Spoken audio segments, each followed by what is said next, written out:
کچھ لوگوں کے لیے مصروف زندگی سے ٹائم نکالنا پڑتا ہے اور کچھ لوگ کو دل سے نکالنے کے لیے زندگی کو مصروف کرنا پڑتا ہے۔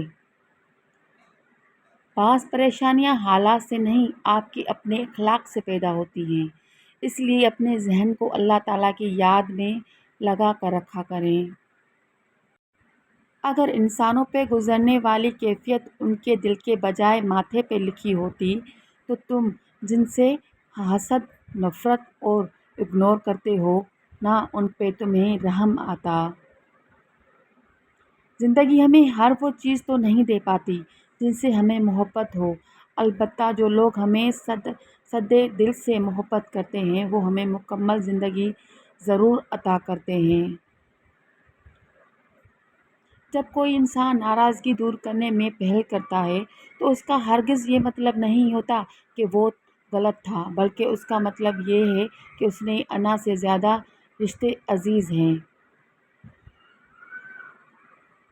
انسان زندگی میں میسر ہر شے کی کمی کے ساتھ ایڈجسٹ کر سکتا ہے، مگر دینے والی اگر محبت یا عزت میں ذرا سی بھی کمی کر دے تو وہ ناقابل برداشت ہوتی ہے۔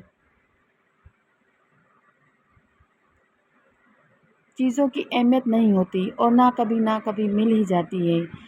صرف انسان ہی ہے جن کا کوئی نعم و بدل نہیں ہوتا، وہ دوبارہ نہیں ملتے۔ کسی ناقدر شخص سے محبت کرنا ایسا ہے کہ آپ سونے کے پیالے میں اسے آب حیات پیش کریں اور وہ اسے ہونٹوں سے لگانے کے بجائے اس سے اپنے پاؤں دھو لے۔ سچے اور دل کے رشتے درختوں کی طرح ہوتے ہیں جو اپنے نشو و نما میں فقط توجہ اور دیکھ بھال کے علاوہ کسی چیز کی طلبگار نہیں ہوتے۔ شائستہ گفتگو عطر کے مانند خوشبو بکھیرتی ہے اور دلوں کی راحت پاکیزہ کلام سے ہی ملا کرتی ہے۔ لوگوں کے درمیان ہنستے مسکراتے رہا کرو، کیونکہ جو دوسروں کی خوشی دیتا ہے اس کے دکھ دور ہو جاتے ہیں۔ کوشش کرو کہ تمہارے منہ سے خوشیوں کے بول نکلیں، کیونکہ محبت کے دروازے اچھے گفتگو سے کھلتے ہیں۔